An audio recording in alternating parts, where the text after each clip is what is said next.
Hello বন্ধুরা, আমি শাওন। আজকে তোমাদের দেখাবো কিভাবে একটা ওয়েডিং এর ব্রাইড ফটোকে রিটাচিং করতে হয়। তাহলে দেরি না করে চলো শুরু করা যাক। প্রথমে ফটোশপটি ওপেন করে নিতে হবে। ফটোশপটি ওপেন হয়ে গেলে ব্রাইড ফটোটি ইম্পোর্ট করে নিতে হবে। ছবিটা ইম্পোর্ট হয়ে গেলে কন্ট্রোল জে প্রেস করে একটা লেয়ার নিতে হবে কাজের সুবিধার্থে। তারপর ছবিটা একটু জুম করে বড় করে নিতে হবে। এরপর স্পট হিলিং ব্রাশ দিয়ে কিছু বড় দাগ থাকলে সেগুলো ফেস থেকে পরিষ্কার করতে হবে।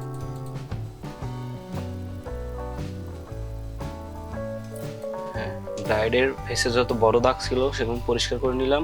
এরপরে যে টেকনিকটা ইউজ করব এটার নাম স্কিন সেপারেশন। তোমরা গুগলে সার্চ করতে পারো। টিউটোরিয়ালটি অনেক বড় হবে দেখে আমি এটা আগেরই এক ফাইল করে রাখছি, সেটা ইউজ করব। এখন কন্ট্রোল ই চাপে লেয়ারটা একটা করে নিব। এখন অ্যাকশনে যাব, অ্যাকশন যা স্কিন সেপারেশন অ্যাকশনটা প্লে করে দিব।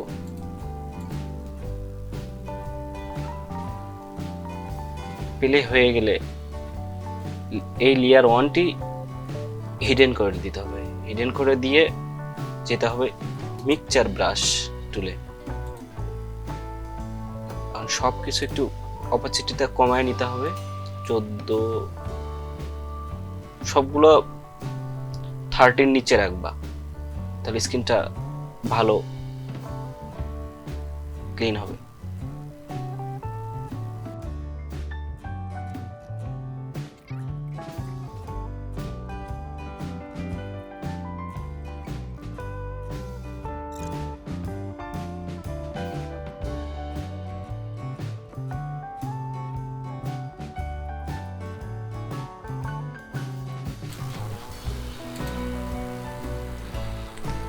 হ্যাঁ, আমাদের ছবিটা অনেক ক্লিন হয়ে গেছে। এরপরে কন্ট্রোল শিফট অল্ট ই চেপে একটা সবগুলোর একটা লেয়ার করে নিতে হবে। এখন আমরা একটু কালার কালেকশন যাব, এই জন্য লাইটটা একটু ব্রাইট করে দিব। আবার কন্ট্রোল অল্ট শিফট চেপে ই চেপে আরেকটা লেয়ার নিতে হবে। এখন ছবিটা একটু ডার্জিং এন্ড বার্নিং ইফেক্টে নিয়ে যাব, এই জন্য কার্ভে গিয়ে লাইটটা একটু ব্রাইট করে দিব। ব্রাইট হয়ে গেলে কন্ট্রোল আই চেপে ইনভার্ট করে দেব কালারটা। এরপর ব্যাকগ্রাউন্ড কালারটা হোয়াইট নিয়ে ব্রাশ টুলটা সিলেক্ট করে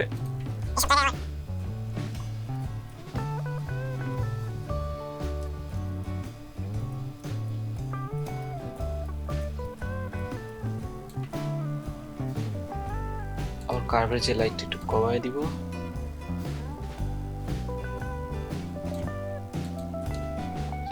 আবারও কন্ট্রোল হাই চেপে ইনভার্ট করে দিব। দিয়ে ব্রাশটার মাধ্যমে সব জায়গায় ব্ল্যাক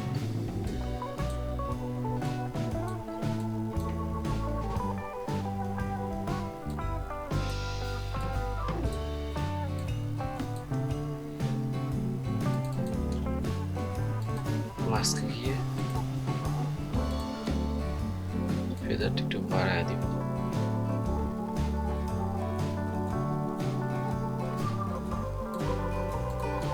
এটার মাস্কে গিয়ে ফেদারটা একটু বাড়ায় দিব।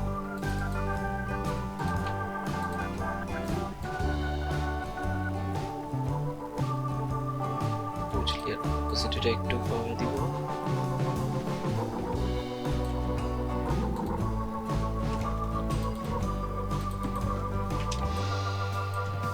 কন্ট্রোল শিফট অল্ট ই চেপে সবগুলোর একটা লেয়ার নিব। লেয়ার নিয়ে কালার কারেকশন, সের জন্য যাইতে হবে ক্যামেরা র ফিল্টারে গিয়ে কালারটা ঠিক করে অ্যাডজাস্ট করে নিতে হবে।